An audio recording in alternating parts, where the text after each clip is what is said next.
आंतरराष्ट्रीय युवा दिन आणि पंधरवड्यानिमित्त सांगलीत रेड रन मॅरेथॉन स्पर्धा उत्साहात. आंतरराष्ट्रीय युवा दिन आणि युवा पंधरवड्यानिमित्त युवकांमध्ये HIV एड्सविषयी जनजागृती करण्याच्या उद्देशाने जिल्हा एड्स प्रतिबंध आणि नियंत्रण कक्ष सांगली यांच्या वतीने आज आयोजित रेड रन मॅरेथॉन स्पर्धा उत्साहात पार पडली आणि या स्पर्धेत जिल्ह्यातील 13 रेड रिबन क्लब कार्यान्वित असलेल्या महाविद्यालयांसह अन्य महाविद्यालयातील विद्यार्थ्यांनी उत्स्फूर्त सहभाग नोंदवला.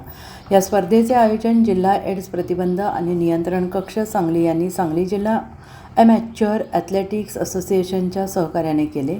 या स्पर्धेचे उद्घाटन जिल्हा शल्यचिकित्सक डॉक्टर विक्रमसिंह कदम यांच्या हस्ते हिरवा झेंडा दाखवून करण्यात आले. या स्पर्धेत एकूण 97 स्पर्धकांनी सहभाग घेतला.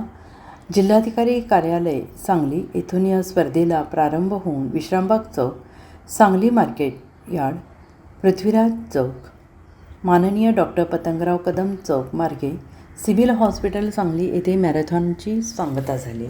या स्पर्धेनंतर विजेत्यांना जिल्हा एड्स प्रतिबंध आणि नियंत्रण कक्षाचे जिल्हा कार्यक्रम व्यवस्थापक विवेक सावंत, सांगली जिल्हा ॲमॅच्युअर ॲथलेटिक्स असोसिएशनचे गणेश सिंहासने, संजय पाटील, PB चव्हाण यांच्या हस्ते पारितोषिकांचे वितरण करण्यात आले. या स्पर्धेतील मुली गटातील प्रमुख आणि द्वितीय क्रमांकाच्या विजेत्यांची आंतरराज्यस्तरीय रेड रन मॅरेथॉन स्पर्धेसाठी निवड झाली. ही स्पर्धा मुंबई येथे आयोजित करण्यात येणार आहे. यावेळी विजेत्या विद्यार्थ्यांना प्रमाणपत्र देण्यात आले. Bureau report SBN Marathi.